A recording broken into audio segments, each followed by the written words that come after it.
Bridie Chase C341254, and this is for strategic HR for managers. In part 1, I will give a contextualisation of the current HR issues at Debtbusters UK and discuss their significance for the business. Debtbusters UK began as a company that demonstrated entrepreneurial spirit due to their founder Anthony Brown, who'd ensured that new ideas were formed and implemented quickly with little consultation with other workers at the company. The company expanded in recent years and has faced a host of HR issues.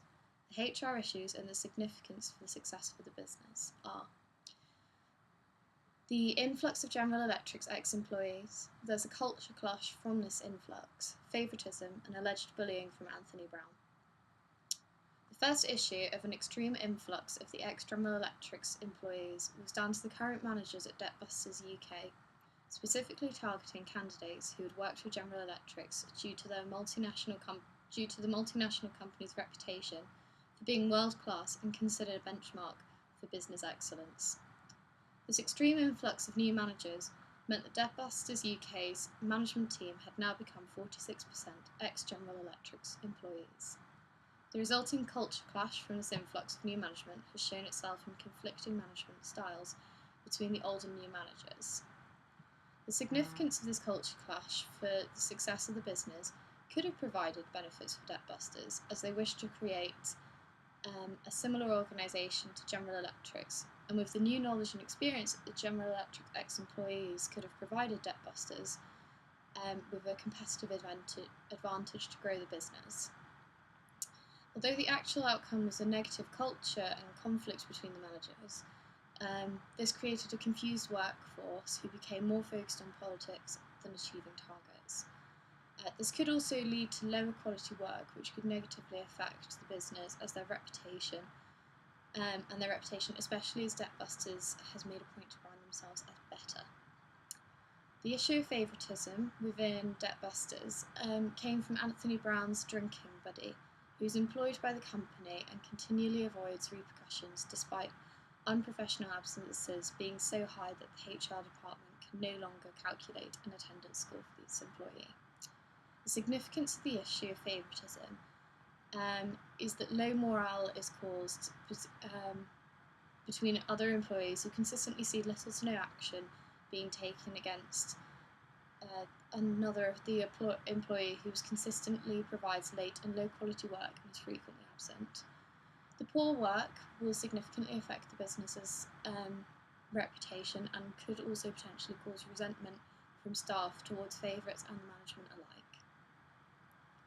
The alleged bullying from Debtbusters CEO Anthony Brown has only negative effects upon the business, as bullying couldn't be resolved from the HR.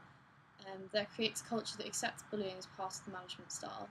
HR at Debtbusters experienced what Caldwell in 2003 identified as an intra-role conflict due to there being barriers for them carrying out resolutions to the issues such as favouritism and bullying.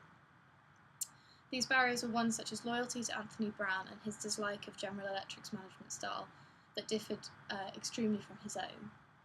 These HR issues, while all significant, the one that holds the most potential for the company, but also the most likely to cause business failure, is the extreme hiring and influx of ex-General Electric's employees. I'll be now moving on to part 2, which will be the critical analysis of leadership styles at Debtbusters UK and the impact on HR management strategic planning. Mabey et al. In 1998 stated that strategic planning in HR management is a process of developing corporate capabilities to deliver new organisational strategies. This is a process that effectively integrates what HR do and is doing and plans to do and what the business does and plans to do. The leadership style at Debtbusters can either hinder or facilitate the effectiveness of the integration. At the beginning, Debtbusters was an autocratic leadership style shown by Anthony Brown due to the entrepreneurial style of the organisation. Anthony Brown acted as the head of the family with veto power over employees and business decisions. Although this style of autocratic leadership has created success for the business financially and enabled them to expand, it has had a detrimental effect upon the strategic HR management side. A similar example of this such a management style is Hal Raines in 2003, working as an editor at the New York Times. His autocratic leadership style of having veto over stories that he found important led to the New York Times being extremely successful and winning a record-breaking 7 Pulitzer Prizes. Though the New York Times was successful during this time, Raines was fired after just 21 months, as his autocratic leadership style led to distress among the staff and subsequently led to a decrease in both the quantity and quality of work being received from them. The autocratic leadership style can be seen as running in parallel to business strategic HR management. This is due to the nature of autocratic leadership style, as there is little to no room for input from other workers. Truss in 1999 stated that the integration of leadership styles and strategic HR management in a linear manner fails to take into account the significance of power, politics and culture. This is particularly significant with Debtbusters, as they struggle with the politics surrounding Anthony Brown and those loyal to him. This minimises the effectiveness of the strategic HR planning. The autocratic leadership style in Debtbusters is called diversity in HR at different levels in the company, as those lower down have a limited say within the decisions, and there are exceptions made for the favourites. The influx of ex-General Electric's employees to join the management team, who came from the multinational company that was run with democratic leadership, this has led to inevitable culture clash within Debtbusters. These managers were focused on teamwork and have a resource-based view of strategic HR management. Wernfeld in 1981 described the HR management strategy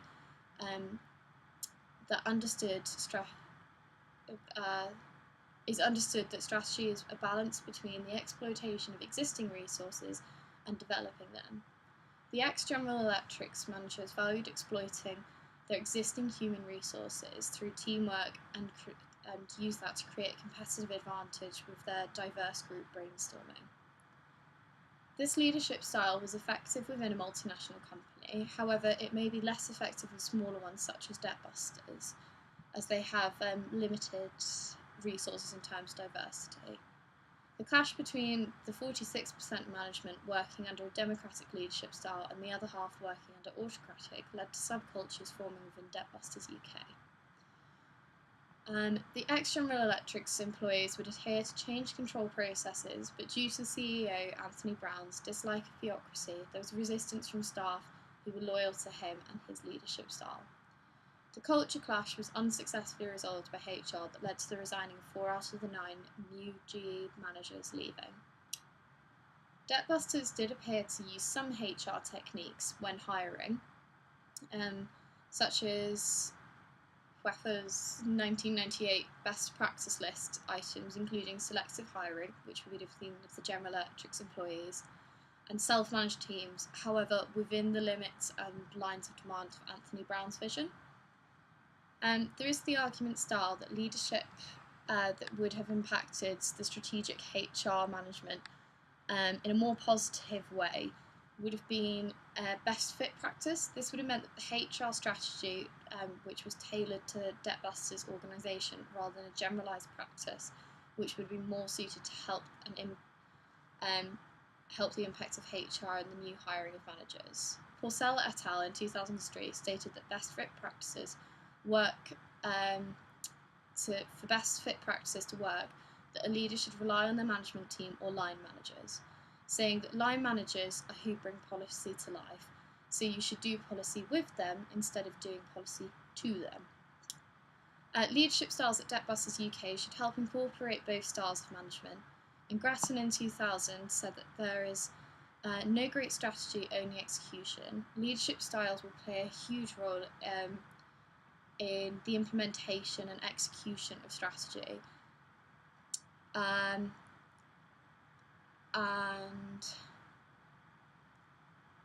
Which was discussed before, the autocratic leadership style can cause short-term financial gains for the company, but may result in unmotivated and distressed workforce, which will ultimately not only significantly affect the HR strategy, but also the business strategy as a whole.